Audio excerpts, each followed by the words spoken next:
y vamos.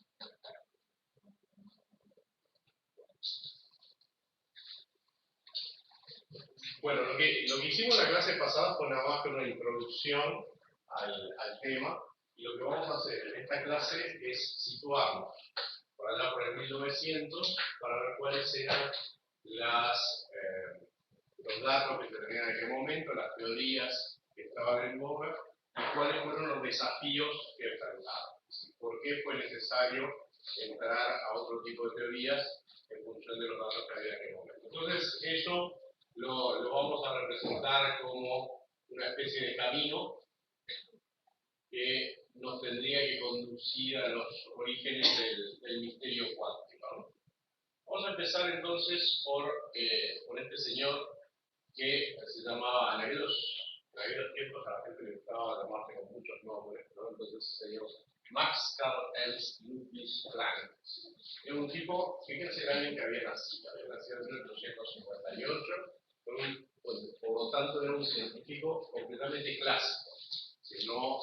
No existía en aquel momento ninguna duda cuando él ya era un profesional, acerca de cuáles eran las bases de la física. Estábamos en un momento en el que se suponía que la física ya había investigado todo lo posible, ¿no? Ahora, allá por los fines de 1800, la discusión que se daba, por ejemplo, ya habíamos pasado el problema del electromagnetismo, se conocía la ecuación de Maxwell, se conocía cómo funcionaban las cosas, pero había una gran discusión todavía entre la gente que era partidaria de la materia como una estructura continua y aquellos que pensaban que la materia estaba compuesta por sus unidades. O sea, la hipótesis molecular no es una cosa que fuera aceptada en aquel momento. Tardó bastante, a principios de 1900, a ser aceptada. Entonces, lo que Planck quería hacer cuando se metió en su programa de investigación después de su tesis de doctorado, lo que quería hacer era explicar la irreversibilidad de las cosas a partir de una teoría mecánica que involucraba, por supuesto, el electromagnetismo que se conocía en aquel momento, y lo que se había preparado, que era termodinámica clásica. ¿Se acuerdan lo que hablamos el otro día de la pelota? Entonces se conocía el tema ese de la irreversibilidad, y lo que quería hacer Planck era explicarlo. O sea, cuando él empezó a hacer esto, en ningún momento pensó que iba a terminar creando la mecánica cuántica, sino que, como vamos a ver, va a ser justamente al revés. Fue en contra de lo que él mismo pensaba, ¿no? Ahora, para llegar a la mecánica cuántica, nosotros vamos a hacer primero una especie de detour, que es a través de la serie de personajes barbados. Para ver que todos los científicos que estaban en este campo usaban frondosas barbas, que era lo que estaba de moda en el momento. Y el proceso que terminó con Planck se inició con Kirchhoff, ustedes lo habrán sentido nombrar, que fue el que descubrió lo que se llama radiación del cuerpo negro. Básicamente, un cuerpo negro, ahora vamos a ver un pequeño film, pero aquí está en una forma simplificada.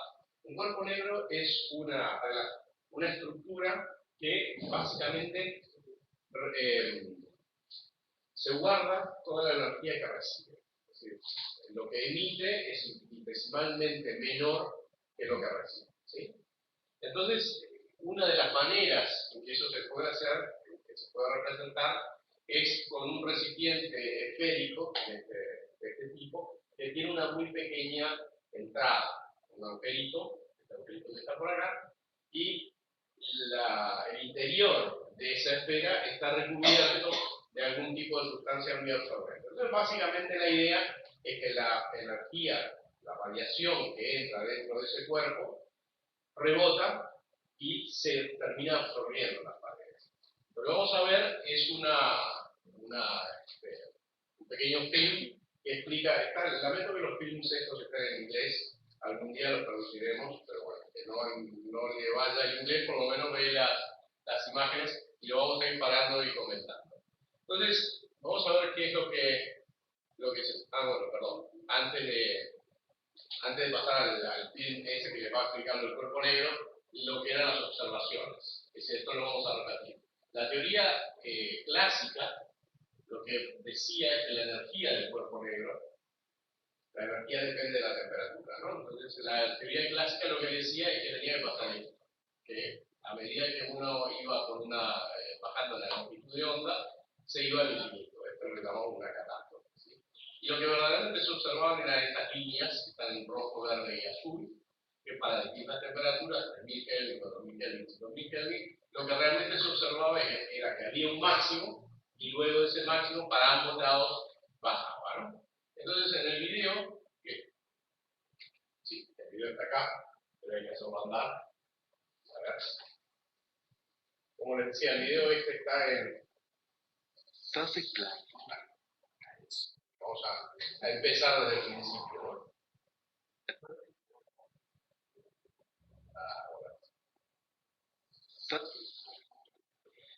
Esto es lo que estábamos diciendo recién de la figura. Vieron que lo que había acá era una... Vamos a pararlo acá.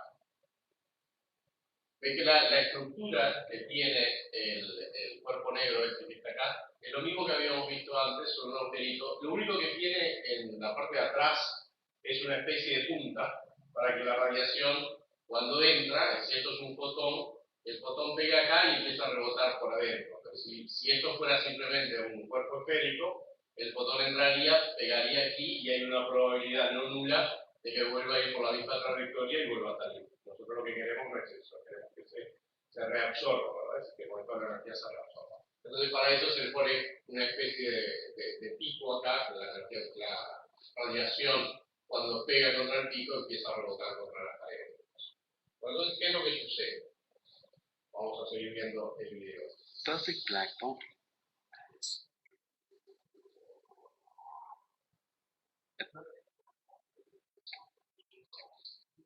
Arriba lo pueden leer si es lo que está diciendo.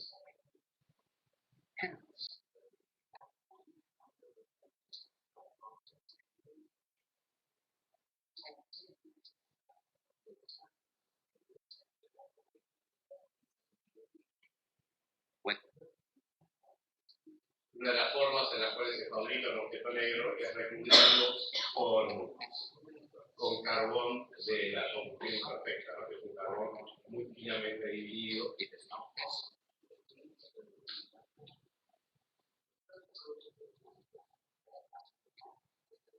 También con el negro de platino se puede hacer también algunos recubrimientos. Se consigue entre el 96 y el 98% de oscuridad y opacidad. Ahí fue el que hizo el diseño este.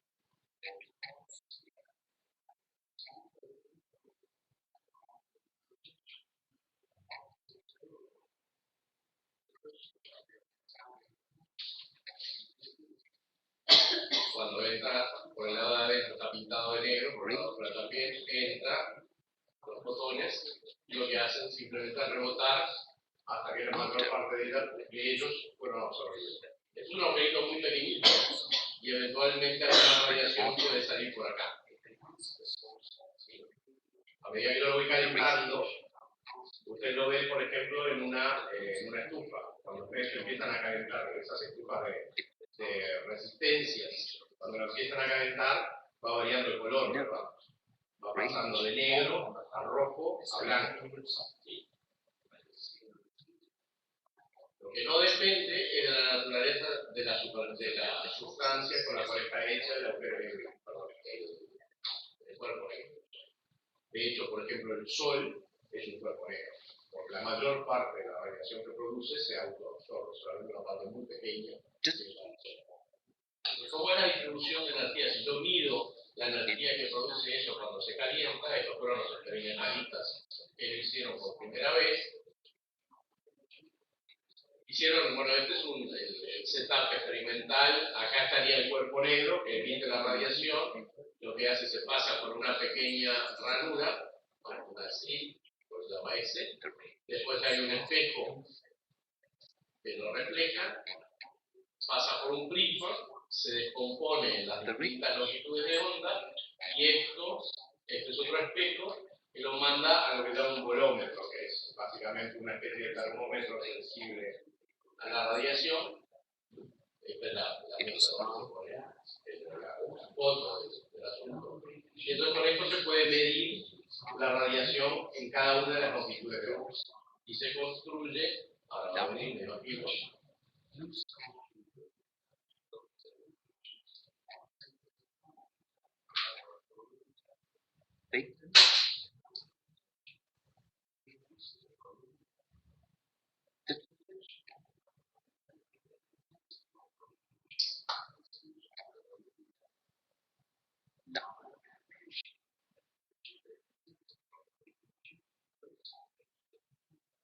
lo que se mide es la intensidad de la radiación que corresponde a cada una de las longitudes de onda. Y lo que sale entonces es esto que está acá. Para cada una de las longitudes de onda, miden cuál es la energía, la intensidad de la radiación. Y lo que obtienen son curvas para cada temperatura.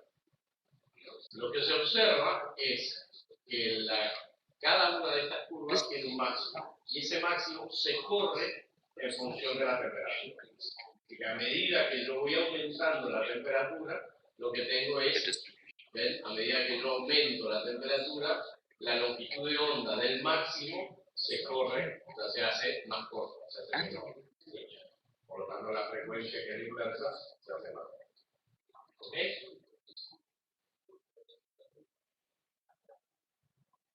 Ahora, está diciendo en inglés lo mismo que yo les estaba diciendo ahí.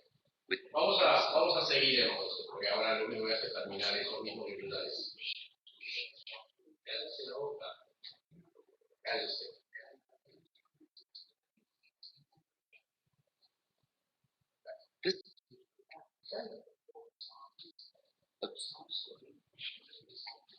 Ahora, no tengo la técnica, no quiero decir. Bueno, entonces, ¿qué es lo que nosotros observamos para hacerlo de una forma diferente? ¿Qué es lo que nos adelanta? ¿Qué es lo que nosotros observamos cuando calentamos algo? Yo recién les decía calentar en una estufa. Esto es algo, adelante, acá.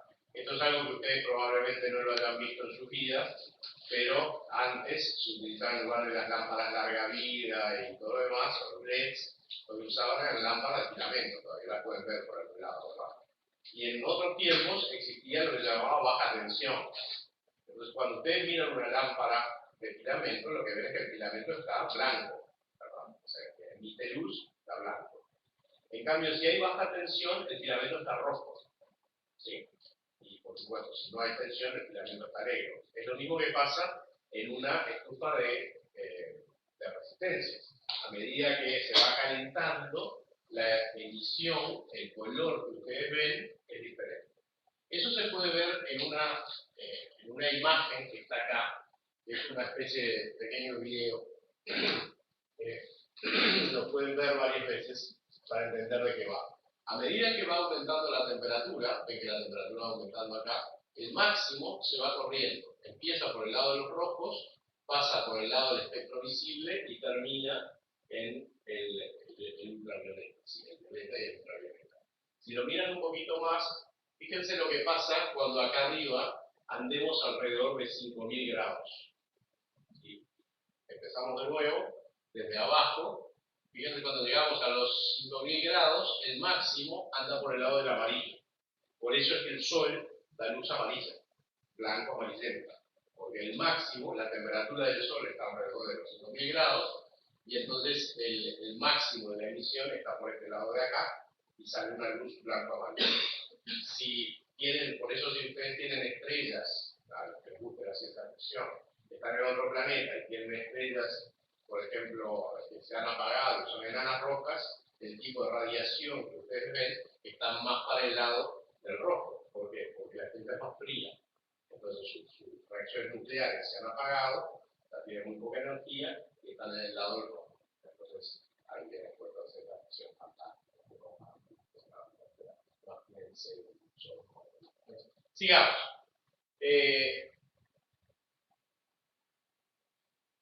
Esto es lo mismo que estábamos viendo antes, ahora un poco esquematizado simplemente para entender, con una variable que es lo que es decir, esto lo que estoy haciendo es transformar la variable que utilicé recién, que era simplemente intensidad, ahora la vamos a formalizar un poquito en una variable que es ρ sub t de nu.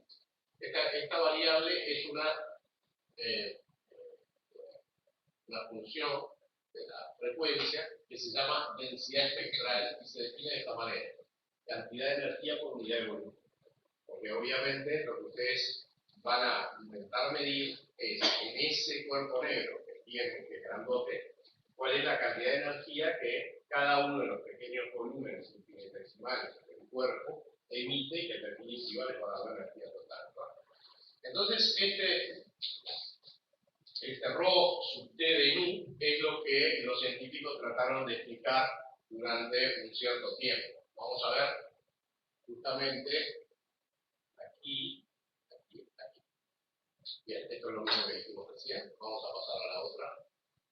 A veces me repito mucho, ¿no? Van a ver que algunas transparencias uno las mira y dice, ¿y por qué la puso si ya lo había dicho en la anterior? Pero bueno. Estos tres señores que están acá, que son Kirchhoff, Stefan y Boltzmann, son los tres originadores de lo que hoy conocemos como la expresión real de la energía espectral. Fíjense que empezaron a trabajar por allá por 1860, recuerden lo que les dije en la primera clase, y lo primero que Kirchhoff observó fue que la radiación del cuerpo negro dependía de la temperatura y de la frecuencia, pero solamente de la temperatura y la frecuencia. O sea, no dependía, por ejemplo, del monte del calentador, lo cual es muy bueno. Una de las cosas interesantes de aquellos tiempos era que no existía la compartimentación que tenemos hoy en día entre las distintas ciencias naturales. Hoy alguien estudia química, dentro de la química estudia química orgánica, dentro de la química orgánica en realidad es un especialista en la química de los heterociclos, y dentro de la química de los heterociclos en realidad él hizo una tesis sobre la química de los heterociclos que contienen azúcar. ¿Sí? Este señor, Gustav Kirchhoff, era alumno de Gauss, pero Gauss era un matemático, ¿sí? Y fue colaborador de Bunsen. Bunsen era un químico y descubrió el cesio y el rubidio, que son elementos químicos, pero él era un físico. Es decir, la física, la química, la matemática y en cierto grado la biología y la filosofía eran todo uno prácticamente, cosa que ya hoy no es para nada así. Pero la cuestión es que Kirchhoff, entonces, Gustavito descubrió que dependía de la temperatura y la frecuencia. Por 19 años no pasó más nada, hasta que Stefan, en Austria, Viena, demostró que la energía total que emitía por unidad de tiempo podía expresarse como esto de acá, como sigma por cada cuarta. ¿Qué es lo importante de esta fórmula que está acá? Que la dependencia de la temperatura no era una dependencia lineal, sino que era una dependencia a una potencia determinada, que fue el 4 de ese mismo traje, con una sigma que estaba ahí. La cuestión es que esto seguía siendo, de la misma manera que les hablé de la teoría de los gases en la primera clase, seguía siendo algo empírico. Esto lo derivaron en función de ciertas consideraciones teóricas y la observación de datos experimentales. Boltzmann fue el que utilizando dos teorías clásicas, la termodinámica y la teoría electromagnética de Maxwell, derivó un valor para contar de sí. Y eso ya fue una gran cosa, un gran experimento. Y él vino el amigo Wilhelm Karl Werner Otto Fritz Franz Wien. No es un chico, se llamaba así este hombre. Ven que ya pasamos de la era de las barbas a la era de los bigotes. Entonces, ahora todos los científicos, en lugar de tener barbas, tienen bigotes. Y él lo que descubrió fue que la función esta que estábamos hablando, la densidad, se expresaba en función de la frecuencia y la temperatura de esta manera. Nu al cubo, una función que dependía de nu sobre t. Es decir, que ya no eran variables independientes, sino que la función, cualquiera que ésta fuera, estaba representada de esta forma. Y más adelante, en 1896, fíjense que pasamos 36 años desde que se empezó a estudiar el fenómeno hasta que se encontró la fórmula, encontró esta fórmula que está acá, que es A por nu al cubo, exponente, y a la menos B nu sobre t. Y esto, que parece una tontería, ¿no? Uno la ve, y que le llevó casi 40 años hasta que encontrarlo, tenía dos cosas fundamentales, A y la B. La A y la B eran una cosa genial, parecía que podían explicar todo. Ese era el estado de situación cuando llegó Planck. Planck estaba fascinado y el tipo, miren lo que dijo.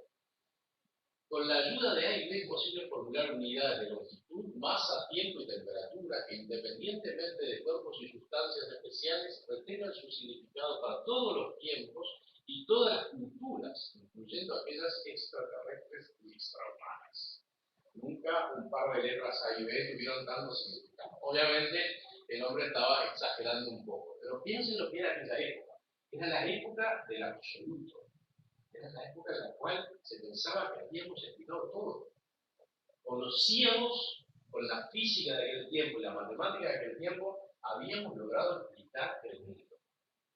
Ya no quedaba prácticamente nada para explicar. De hecho, había gente que decía, bueno, no estudié física, porque la física está cerrada. Eso es lo que era Planck. ¿Qué pasó? A veces lo que se necesita, justamente, a veces no, yo creo que siempre lo que se necesita, y por eso los cuales ya llevan una cierta ventaja, se necesita tener hambre de saber, se necesita tener desesperación. Las personas satisfechas no descubren cosas. Las cosas las descubren aquellos que están fuera de elegir, aquellos que tienen hambre de saber, aquellos que tienen curiosidad, aquellos que no se quedan. Pero a veces esas personas son viejas, relativamente. Bueno, el pobre Planck, cuando se enfrentó con esto, tenía 44 años. O sea, era una persona absolutamente que te dice, no, las cosas ya las tenemos a 20 años.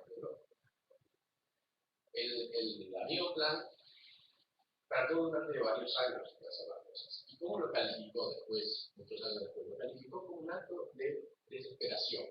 O sea, no podía hacer otra cosa, no conseguía que cuadraran los números. Había estado tratando durante 6 años en tratar de librar y no les sacaba. Entonces, lo que dijo fue, bueno, si no puedes pelear contra ellos, úneteles.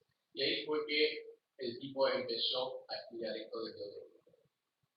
Recuerden que tenemos este problema, ¿no? Que se nos va al infinito y eso es lo que se llama la catástrofe ultravioleta. Muy bien, entonces, ¿qué fue lo que hizo Planck?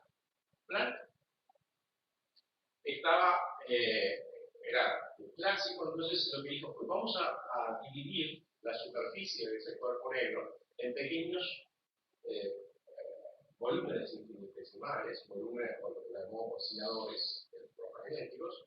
Vamos a suponer que cada uno emite y absorbe radiación hasta que llegan a estar en equilibrio. Entonces aplicó la teoría de la termodinámica clásica para la teoría electromagnética, para explicar la absorción y la emisión de la radiación. Y lo que le daba estaba mal. ¿Sí? Estaba mal porque asumía que la emisión y la absorción podían pasar a cualquier frecuencia. No tenían ninguna limitación. Y ahí es donde discrepaba, aparecía la catástrofe ultravioleta, hasta que un domingo lo fueron a visitar un par de amigos, en realidad fue uno solo, uno de sus amigos, que le contó que unos experimentalistas habían encontrado que no solamente había problemas en uno de los extremos, sino que también había otro problema en otro de los extremos. Y le pasó los datos médicos, experimentales, que habían obtenido experimentalmente. Entonces todo ese domingo Planck empezó a jugar con fórmulas y derivó esta fórmula de acá abajo, que le gustaba bárbaro. No tenía ni sola idea de por qué. Eso fue en octubre de 1900. En diciembre de 1900, Planck por primera vez presentó su fórmula, que es esta que está acá abajo, y que ajustaba completamente a los experimentales. ¿Cómo llegó a esta fórmula? Llegó asumiendo que la radiación no se emitía y absorbía de forma continua, sino que solo podía tomar valores distintos. O sea, que solamente podían haber cuantos de energía que se emitían y se absorbían. Eso fue su acto de desesperación. Y cuando hizo ese acto de desesperación, la fórmula a la cual llegó, le ajustaba perfectamente. Una cosa notable. Ahí fue que nació la mecánica cuántica. Por primera vez se habló de que había un cuanto, un quantum, o un cuanto, y apareció una famosa constante, que es la constante de Planck. Y esto ajustaba, bueno, lo que hay acá además son constantes sencillas, la velocidad de la luz, phi, la constante de Planck, la frecuencia, y acá efectivamente estaba de acuerdo con las relaciones a que la función tenía que ser solamente función de 1 sobre t, y aparecía la constante de Boltzmann. O sea que todo le funcionaba magníficamente bien. Esto es lo que hizo Planck, entonces suponer que solo se podía, la energía podía buscar solamente ciertos valores discretos, y esto es lo que el pobre hombre dijo más adelante, por allá por 1950 y pico, acerca de sus recuerdos de aquella época. Él sabía que el problema era fundamental en la física, sentía que era fundamental en la física, pero probó todo lo que podía probar. Y cuando vio que nada de lo que podía probar, nada de lo que había hecho, funcionaba, entonces fue a la Sherlock Holmes, ¿no? Una vez que uno ha eliminado todo lo posible, y lo único que quede, por imposible que parezca, tiene que ser la verdad. Y ahí fue que introdujo el famoso cuadro. Con eso explicó los datos experimentales, introduciendo una constante que es, bueno, es un exponente, ¿no? 6.626 por 10 a la menos 34 judíos segundo. Eso es chico, chiquito, chiquitísimo, muy chiquito, ¿sí? 10 a la menos 34 judíos segundo es una constante muy, muy chica. Que quiere decir que a nivel en el cual nosotros tenemos nuestras experiencias cotidianas, las experiencias cuánticas no se ven, o casi nunca se ven. ¿Sí? Es posible verlas de alguna manera en ciertas propiedades que uno ve, pero, digamos, no es lo frecuente. Uno no espera que los autos se comporten cuánticamente, ni que las pelotas de básquetbol hagan eso. Muy bien. Entonces, hay un principio que nosotros no vamos a ver en esta clase, que es el principio de complementariedad, y básicamente el mundo quedó dividido en dos partes. Quedó dividido en una parte clásica, cuando la H uno podía asumir que es muy chiquita, que es casi cero, y una parte cuántica, que es cuando las cosas tenían dimensiones parecidas a la constante de Planck. Y ahí es donde las cosas se ponen interesantes. ¿Verdad? Bueno, y acá vino el tío Alberto. El tío Alberto tenía, más o menos al mismo tiempo que Planck, era un empleado público igual que Onetti. Claro, la gente hace grandes cosas siendo empleado público, trabajando en la oficina de patentes de Lerma, y se ve que tenía mucho tiempo libre, y entonces cuando tenía mucho tiempo libre pensaba. Y de su pensamiento, después, claro, antes de la Primera Guerra Mundial, esa etapa entre 1900 y 1915, fue fermental. La gente estaba en contacto, hablaba entre ellos, qué sé yo. Y lo que Einstein pensaba acerca de Planck era muy interesante, ¿no? Claro, Einstein era joven. Hay una anécdota muy graciosa de Einstein. A Einstein le había prohibido fumar. Entonces el tipo acataba al doctor, pero le robaba los cigarrillos alrededor. Y entonces una vez estaba en una controversia científica con otro científico, que vamos a hablar después, de Bohr. Y entonces en esa controversia científica estaba Bohr en su oficina, mirando por una ventana así, y estaba pensando. La gente murmura, ¿no? que estás pensando, y de repente, por atrás por la puerta, entra Einstein, y le empieza a robar los cigarrillos a Bohr del bolsillo del saco. En el momento ese, cuando el hombre está robando los cigarrillos, se da vuelta Bohr diciendo: sí, porque es que Einstein, y ahí estaba Einstein robándole los cigarrillos, ¿no? Es una anécdota muy conocida de cuando a mí me gusta contar esas cosas para ver que la gente es gente. Los científicos son realmente gente y tenían todos los defectos que tenemos hoy en día, solamente que esto es como las catedrales, las cosas antiguas, que ustedes van a una ciudad y dicen: pero qué hermoso, en aquellos tiempos solamente hacían edificios lindos. No, los edificios feos los tiraron todos. Lo mismo pasa con la gente, las características feas han desaparecido de la historia y quedaron solamente las características. Bueno, vamos a ver qué fue lo que hizo el amigo Einstein. El amigo Einstein lo que hizo fue estudiar otro efecto que, porque ustedes saben que Einstein lo conoce por la teoría de la relatividad, pero él no ganó el premio Nobel por la teoría de la relatividad, ganó el premio Nobel por el efecto fotoeléctrico. El efecto fotoeléctrico es muy sencillo de explicar. Existen ciertas superficies metálicas que cuando yo las ilumino emiten electricidad. Por eso es fotoeléctrico. Ilumino la superficie, entonces llegan fotones y, lo que hoy sabemos, llegan fotones, salen electrones.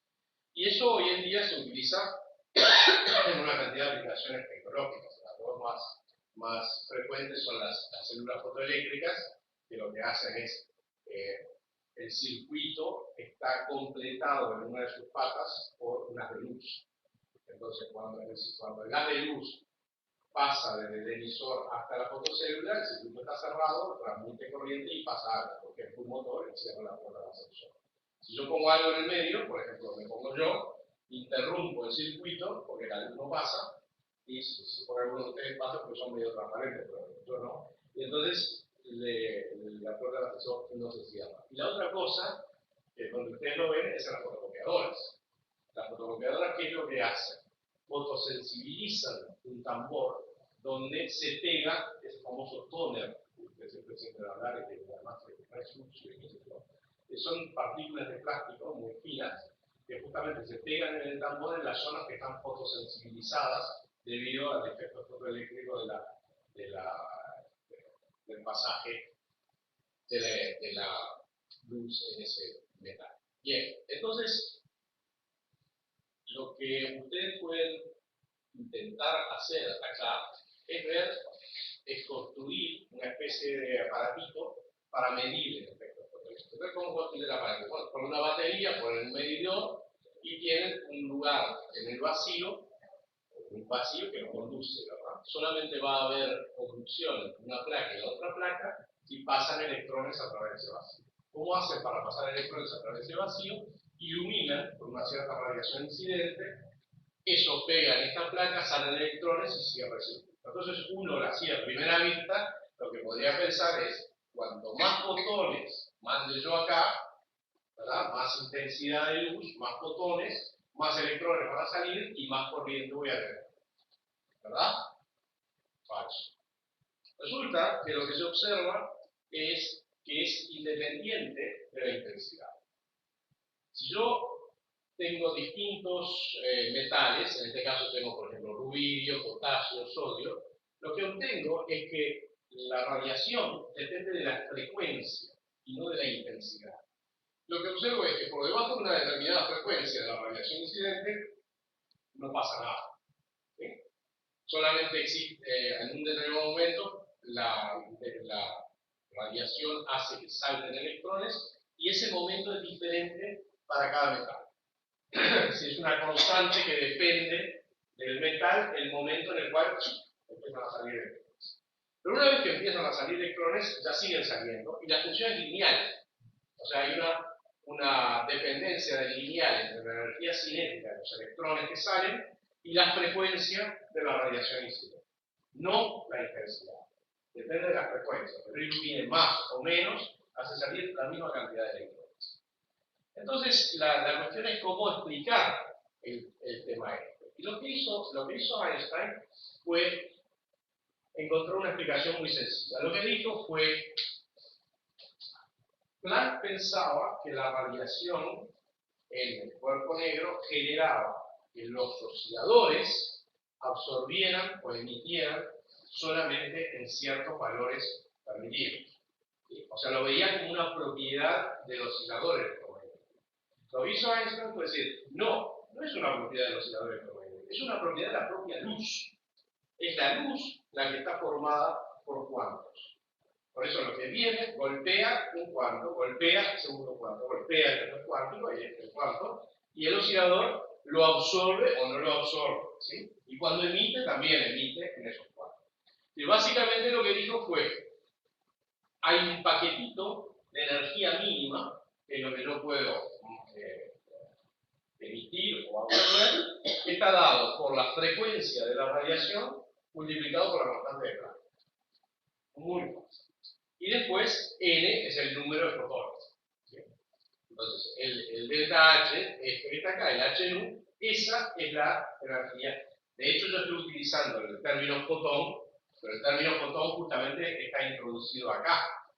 El fotón es ese paquetito de energía, ese cuánto de energía, del cual está compuesto la luz. Es decir, el invento de Einstein fue que la luz está cuantizada, la radiación está cuantizada.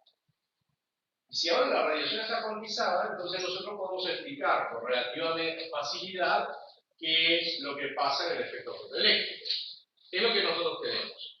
Si la frecuencia de la radiación es demasiado pequeña, entonces el paquete, el fotón, tiene una energía que es menor que la energía que yo necesito para remover un electrón del metal. Y esa energía, que es la función trabajo, depende del metal que se trata.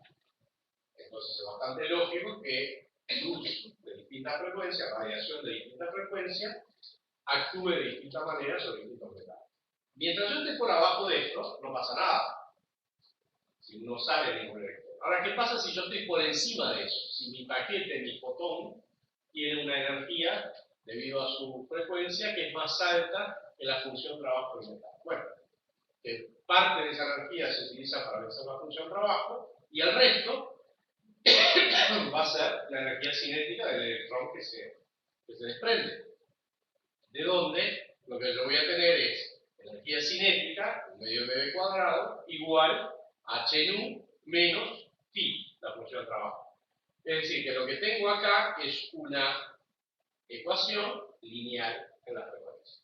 Es exactamente lo que yo estaba viendo. Si el h nu es menor que 0, no hay emisión. Si el h nu, perdón, menor que phi, no hay emisión.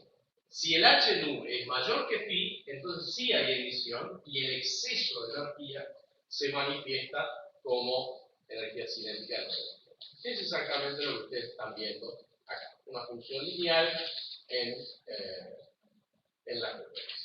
Muy bien. Es decir que ahora tenemos, en 1905, llegamos hasta 1905, ahí tenemos dos fenómenos que no se podían explicar con la física clásica, o sea, para los cuales hubo que asumir el principio de que la energía solamente se emitía o se absorbía en cuantos. ¿Sí? Planck admitió eso y Einstein lo extendió. La dependencia de la radiación del cuerpo negro con la temperatura y la frecuencia, y la dependencia de la energía cinética de los fotoelectrones con la frecuencia y no con la intensidad de la radiación. Tercer problema que existía en aquellos tiempos. Cuando ustedes suben, no sé si hicieron alguna vez este experimento, pero es muy lindo, porque pueden construir un tubo vacío, lo llenan con un gas, le aplican entre los dos electrones, le aplican una diferencia potencial, y en algún momento sale una chispa, ¿no? Eso lo deben haber visto alguna vez. Aunque no sea eso, pero por lo menos chispas sí han visto saltar en algún momento. Energía estática, carga estática, por ejemplo, nunca le pasó que con un zapato de goma y tocan la manita de metal en una cuerda y sale una chispa. Bueno, esa es la base de la espectroscopía, ¿no? Yo puedo ver qué es lo que hace un gas por la radiación que emite. Esto es básicamente el mismo principio de rayos, ¿no? ¿Por qué hay rayos? Porque la diferencia de potencial entre el suelo y la nube hace que se ionice, o sea, se generan cargas negativas y positivas, y en algún momento se rompe el dieléctrico, ese que es el aire, el medio, se rompe, la diferencia de potencial es suficientemente alta como para que las cargas se transmitan de un lado para el otro y neutralicen eso que es el rayo. Bueno, lo mismo hacían en aquellos viejos tiempos con distintos gases. Primero de todos era el hidrógeno. Un tubito, lo rellenaban de hidrógeno, le ponían una diferencia potencial y veían qué pasaba. Porque el hidrógeno era más fácil de todo, ¿no? Bueno, lo que pasaba era esto. Observaban que hay rayas. ¿Sí? Que decían, por supuesto, esas rayas se observan a longitudes de onda precisas que no cambian. Hoy en día nosotros sabemos perfectamente por qué pasa eso, pero en aquel momento era muy raro. ¿Por qué siempre el hidrógeno pasa lo mismo? ¿Por qué siempre me sale la raya del mismo lado? ¿Por qué salen todas esas rayas? ¿Por qué la distancia que hay entre esta y esta no es la misma que hay entre esta y esta y no es la misma que hay entre esta y esta? ¿Sí? Muy bien. En aquel entonces, todavía los profesores de secundaria hacían investigación. Este señor estaba en una secundaria en Suiza, Valmer, en España, y lo que él encontró fue, hizo los experimentos, midió las cosas, hizo numerología, ponía los numeritos en papel y voy a ver cómo apunta por esto, etc. Y encontró una formulita. Luego, cuando ustedes resuelven un crucigrama, el tipo resolvió un problema, sin saber de dónde venía el tema. Y encontró esto. Encontró que la frecuencia de la radiación podía expresarse, las rayas, que esos números que representaban las rayas, se podían expresar de esta manera. Una cierta constante, que tenía este valor, por 1 menos 4 sobre n cuadrado, donde n era un número entero que valía 3, 4, 5. O, reescribiéndola de esta forma, esta es la fórmula de Valmer, 1 sobre lambda, acá está escrita la función de la frecuencia, que es esta manera. Lo importante de escribirlo de esta manera es que se ve que acá hay un n, pero acá hay un 2 que está al cuadrado. Y eso es importante, porque este 2 que está acá, después no aparece. O sea, esto nosotros podemos decir que es 1 sobre n1 al cuadrado menos 1 sobre n2 al cuadrado, donde n1 es 2 y n2 es 0. ¿De acuerdo? Si ustedes miran el espectro en realidad, observan que hay varias series. La primera que se observó fue esa, la serie de Valmer, pero hay otras, la serie de Lyman, la serie de Paschen, la serie de Brackett, que como no estaban en el visible, fueron más difíciles de observar y fueron distintos científicos las que las observaron. Y lo que se vio es que efectivamente difieren en los enteros que están en el determinante. Pero eso no es explicar, eso es simplemente registrar y encontrar cuál es la fórmula. Tuvo que esperarse un tiempo hasta que apareciera Rydberg, un espectroscopista, nosotros recuerden que Valmer era un profesor de física, y Rydberg generó distintas fórmulas independientemente de esta manera. Lambda a la menos 1 igual a 109.680, N1 al cuadrado, N1 1 sobre N1 al cuadrado, menos 1 sobre N2 al cuadrado, en sentido inverso. Y N2 mayor que N1. Y ahí es donde apareció la famosa constante de Rydberg, que la usamos en muchas cosas en física. La cuestión es que esto tampoco era una explicación. O sea, él encontró que esa fórmula existía, la cuestión es ¿por qué? Y ahí es donde va a entrar nuestro amigo, un par de amigos de Broglie y Bohr. Ustedes saben que la luz, las ondas en general, tienen propiedades que las caracterizan. Una de esas propiedades es la difracción. La difracción de las ondas genera, por ejemplo, este tipo de anillos, oscuridad, oscuro, brillante, oscuro, brillante, oscuro, brillante.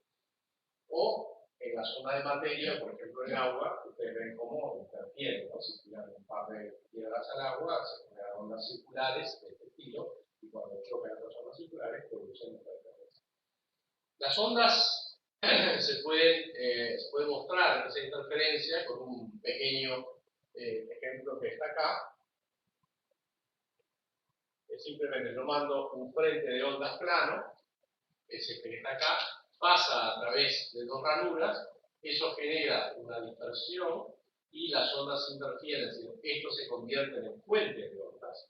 O sea, lo que uno tiene acá, si mira acá lo que tenemos, parecen las olas de la playa, ¿no? Chocan contra la barrera esta y ahora cada uno de estos agujeritos se transforma en una fuente, en una onda circular como esta que está acá. Si uno mira alrededor del agujerito, ve que están las mismas cosas que tenía acá. Lo que pasa es que como los dos agujeritos están muy cercanos, esas dos ondas circulares interfieren entre sí y ¿qué generan algunos lugares en los cuales no hay onda, o sea que es chatito, digamos, y otros lugares de cresta, porque las olas se interfieren entre sí y generan este tipo de interferencias. Eso es lo que pasaba con la luz. Y en esa etapa del asunto, ¿con qué nos encontramos? Que por un lado sabemos que la luz genera interferencia, por lo tanto la luz es una onda. Pero por otro lado, gracias a Einstein y a Bohr, sabemos que la luz se comporta también como partículas. Esos cuantos, en definitiva, son alguna manera, paquetes que parecen tener propiedades particulares. Entonces apareció un duque francés, Louis-Victor Raymond, duque de Loisy, y este señor hizo su tesis de doctorado alrededor de esta forma. Él lo que dijo fue, bueno, supongamos que es una propiedad general de la materia, que a veces se puede expresar como ondas y a veces se puede expresar como partículas.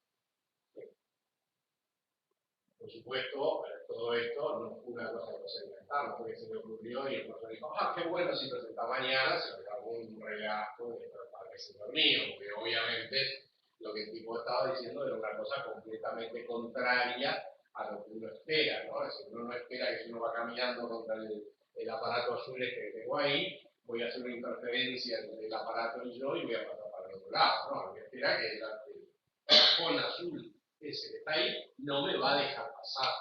Eso es lo que uno observa más profundamente. Los objetos no hacen interferencia entre sí, sino que se obstruyen. Lo que él dijo fue, lo que él postuló, un postulado, postuló que la longitud de onda, que es una propiedad de las ondas, estaba relacionada con el momento, con la masa y la velocidad, que es una propiedad de las partículas.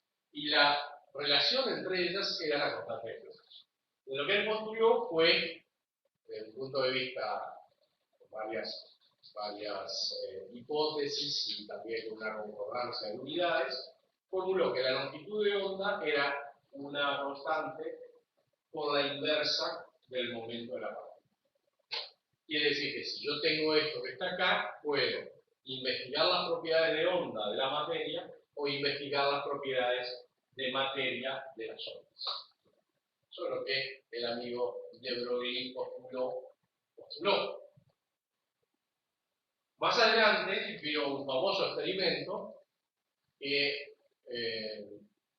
creo que en la carpeta donde están todas las cosas está el film, pero acá creo que está solamente esto es solamente la imagen. ¿Esto qué es? Esto es una difracción de electrones. Lo que yo voy haciendo es voy tirando electrones contra una malla que los difracta y voy registrando cómo pegan en la pantalla. Y pegan de esta manera. Primero no se ve nada, ven que acá empiezan a aparecer puntitos que andan por ahí, y de repente empieza como a definirse una estructura, y después de mucho tirar, lo que se observa es esta estructura parcial. Lo que hay acá es que los electrones cayeron no en cualquier lado, no quedó totalmente blanca, sino que cayeron en franjas. Hay lugares donde no cayó ningún electrón. ¿Por qué? Porque hay interferencia. O sea, que este experimento demostró que la conjetura de Broglie era cierta, que las partículas efectivamente tenían una interferencia. Vamos a ver al amigo explicar, está en inglés también, pero bueno, yo sé que todos ustedes hablan perfectamente inglés, así que no hablo problema. Vamos a avisarlo un poquito el video. ¿Sí? ¿Lo ves?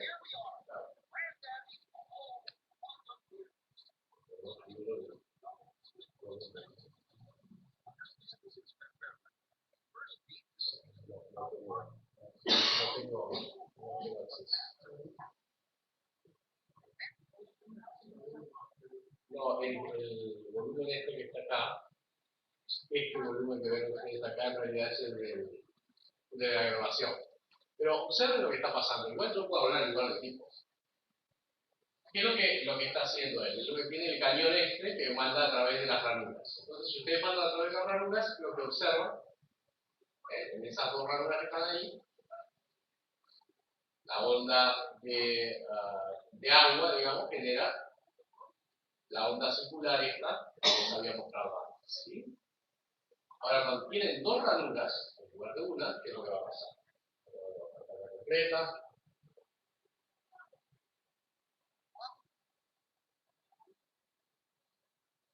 Cuando ustedes ponen dos ranuras, en lugar de una, ¿sí?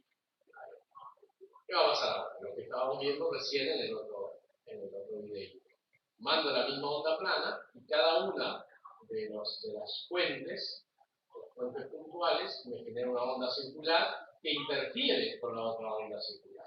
En los lugares en que se produce la interferencia, sucede esto que está acá. Hay lugares en que se refuerza la onda y lugares en que la onda se anula.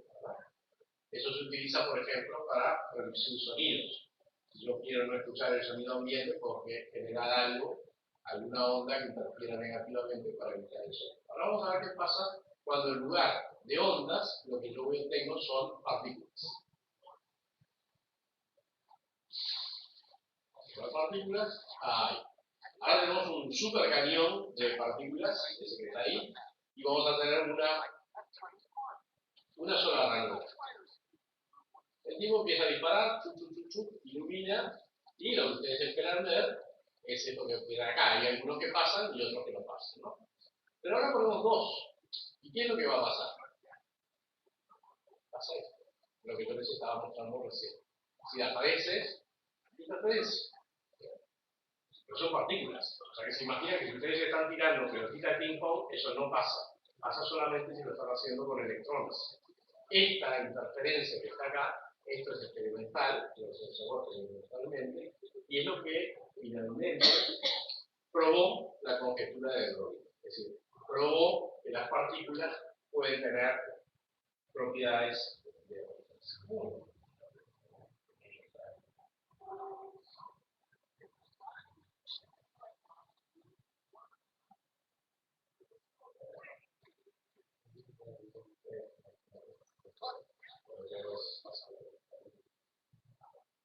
Ahí.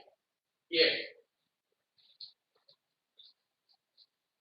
Esto es un poco avanzado para esta clase, pero quiero que entiendan qué es un electrón. Porque la cuestión es, fenómeno, yo tengo muchas partículas, tiro muchas partículas, entonces puedo pensar que lo que sucede es que cuando una partícula pasa por una ranura y la otra pasa por la otra ranura, son pelotitas de ping-pong que se pegan entre sí, ting, ting, ting, entonces una sale por la otra para lo que y eso puede ser interferencia.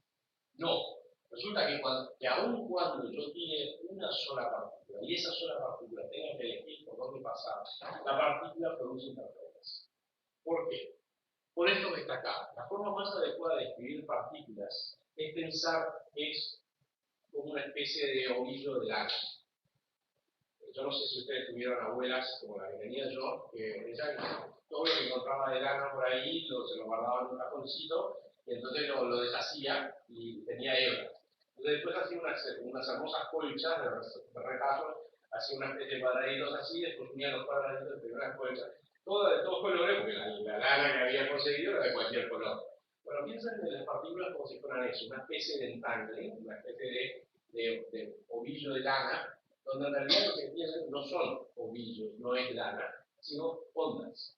Es decir, hay una superposición de ondas que están interfiriendo constructivamente en un cierto volumen, y ese es el volumen de la partícula, y destructivamente afuera de ese volumen, de tal manera que no hay partícula por afuera.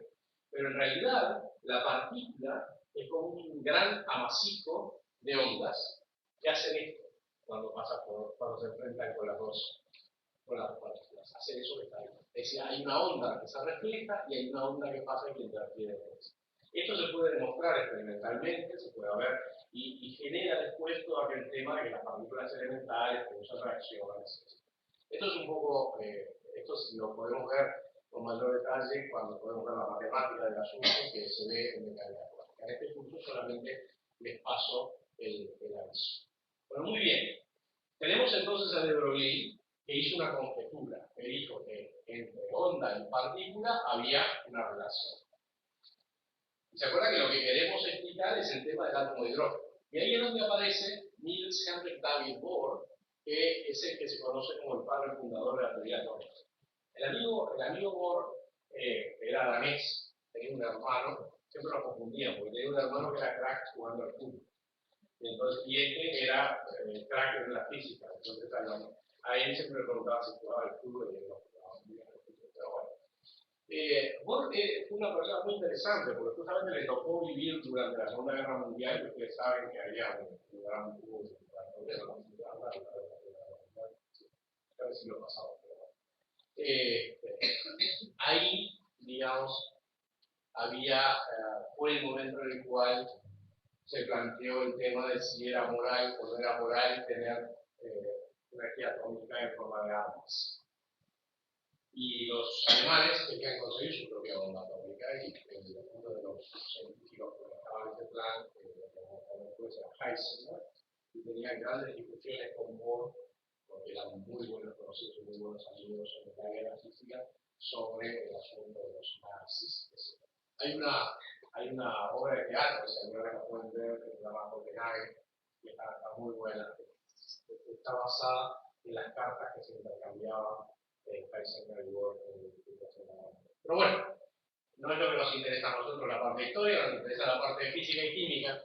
El amigo Bohr había postulado que el átomo era una especie de sistema planetario, en el cual había un núcleo central pesado y después los electrones giraban en órbitas alrededor.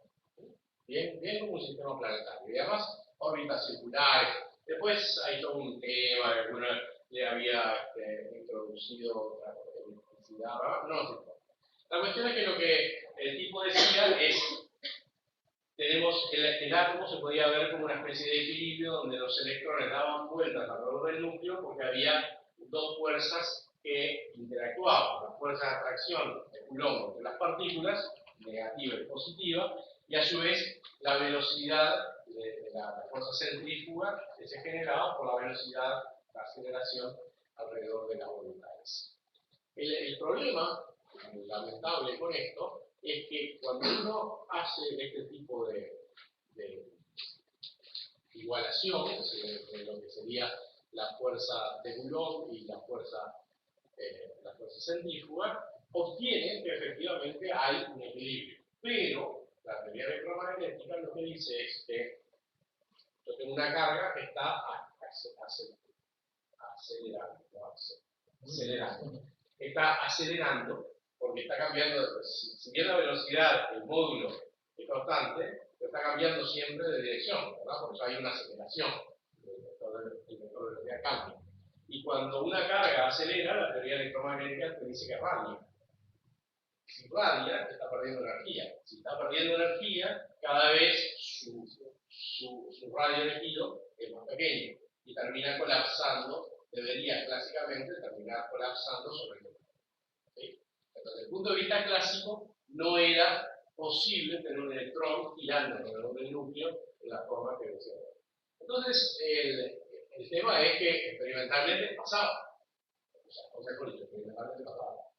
Se podía construir una teoría que estaba de acuerdo con los datos experimentales si uno asumía que efectivamente el electrón se comportaba de esta manera. Entonces, lo que hizo Bohr fue decir, bueno, voy a hacer dos hipótesis no clásicas, voy a asumir que existen órbitas estacionarias, es decir, que existen órbitas, no todas, pero algunas de ellas son tales que no hay radiación. O sea que el electrón ahí da vueltitas y no radia.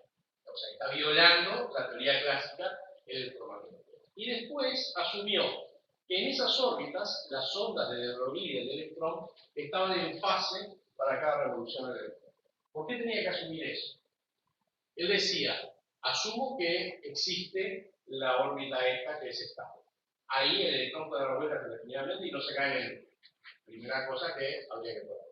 Pero ¿qué pasa? Si la onda de Broglie no está en fase, después de un cierto número n de veces en que da vuelta, va a pasar esto. Si llega al mismo lugar donde estaba sobre la órbita, pero desfasada, y por lo tanto hace interferencia consigo mismo, y llega un momento en que esa interferencia anula la onda. O sea que esto era otra causa para la desaparición del electrón.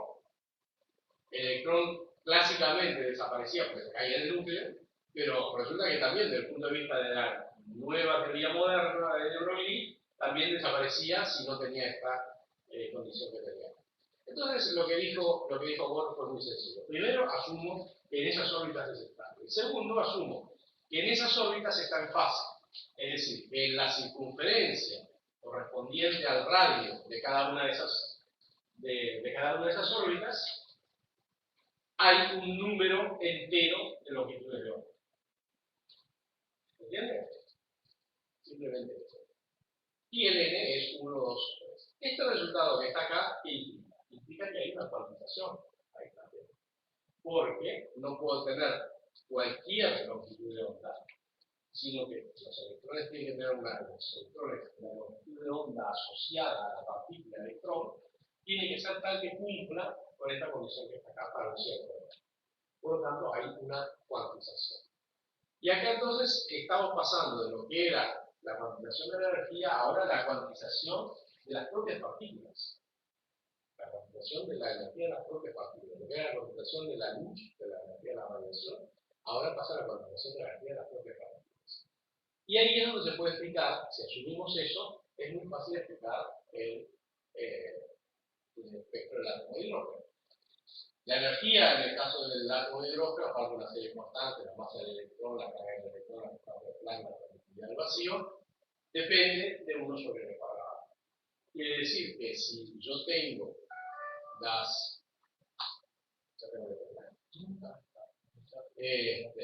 yo tengo la energía de una de las órbitas y el electrón salta a la otra órbita. ¿Cuál es la diferencia de energía? Bueno, lo único que tengo que hacer es tomo la expresión de la energía para el N1, tomo la expresión de la energía para el N2 y lo resto. Y lo que obtengo es que el fotón emitido o absorbido, que sabemos por Einstein que vale h-nu, es igual a la constante esta que está acá por 1 sobre m cuadrado menos 1 sobre m cuadrado. ¿Y qué es eso? Eso es lo mismo que había determinado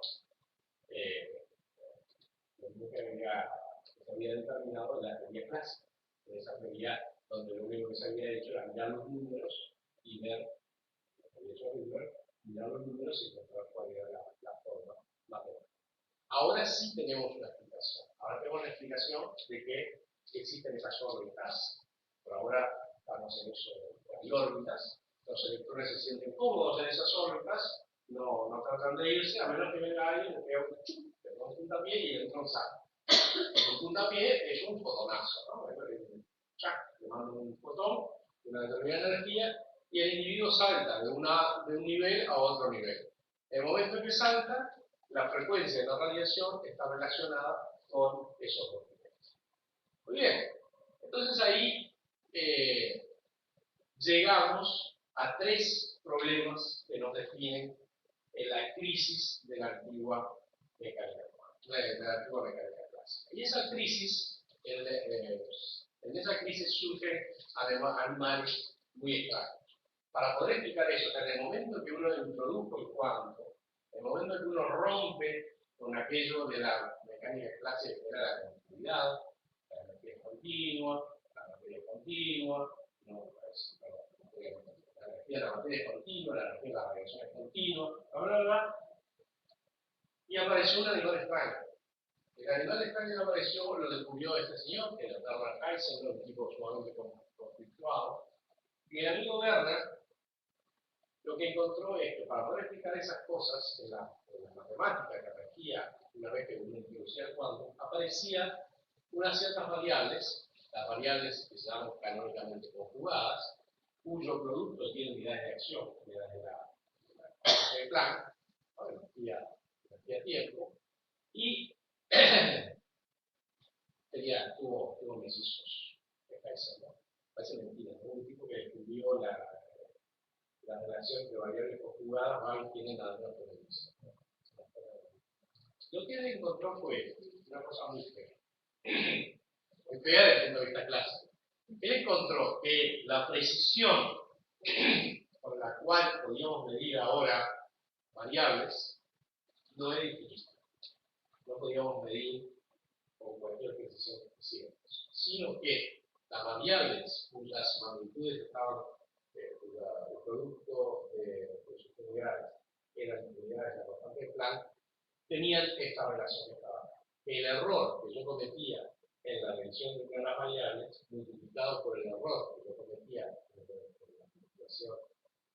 determinación de la otra variable, era mayor o igual que la constante de Planck.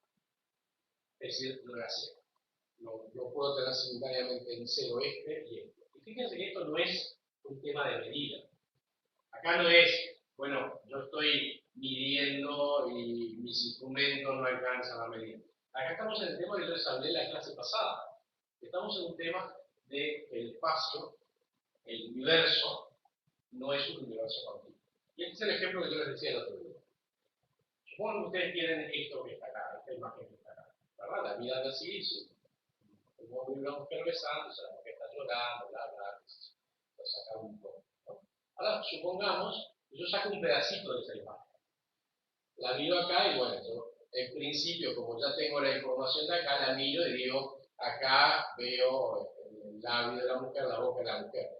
Ya no veo que la mujer esté llorando, ya no veo que acá haya un hombre. Apenas la información me da como para pensar que acá hay una boca, porque puedo reconstruir aquí una nariz, unos labios, etc. Sigamos bajando. Ahora tengo eso que está ahí.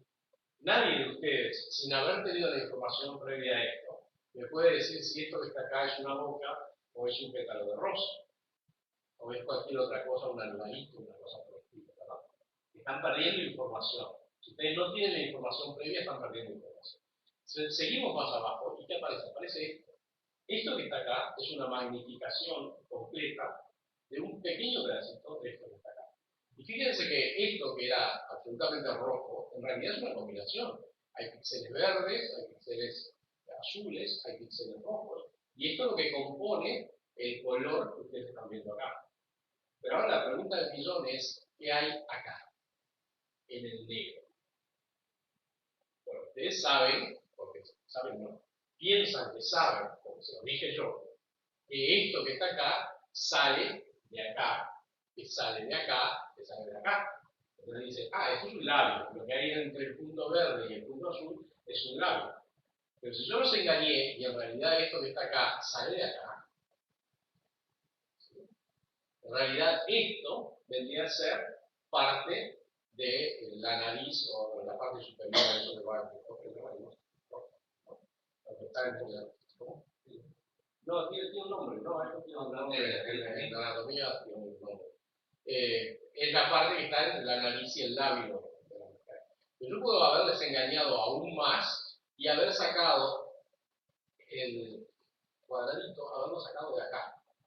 Y si ustedes se fijan, esto que está acá, que es el labio de la mujer, el labio de la mujer es de la mujer, pero lo que está acá es la cara del tipo. Entonces, en realidad, esto que está acá, puede ser que este píxel que yo tengo acá, el azul, sea de la mujer. Y este píxel que está acá, el rojo, sea del hombre. Pero yo puedo haberlo sacado justo de la interfaz. Entonces, la pregunta del millón es, lo que está acá en negro, ¿a quién le pertenece? ¿Al hombre o a la mujer? No sabemos. No tenemos información. No es que yo no lo pueda medir. No es que yo no pueda decir, esto es negro, fíjate, toda esta área de acá, que son como 7 milímetros cuadrados, es negro. Sí, es negro. Pero no sé lo que es. Y eso es lo que nos está pasando cuando nosotros llegamos al mundo de las partículas. En el mundo de las partículas elementales, en el mundo de los átomos, en el mundo de las moléculas, no es que yo no pueda medir lo que hay. Que no hay. Es que no sé lo que hay. Y eso no sé y no puedo saber lo que hay en este momento. Y eso es el misterio. Eso es la mecánica cuántica y eso es lo que tenemos. Y lo pasa. Así que bueno, entonces espero ahora. Y el jueves vamos a tener la segunda de práctica. Gracias por soportar al final. La cosa se pone más complicada a medida que avanzamos porque se nos viene el verano. Como verano ya no tenemos aire acondicionado. Sudaremos la otra cosa.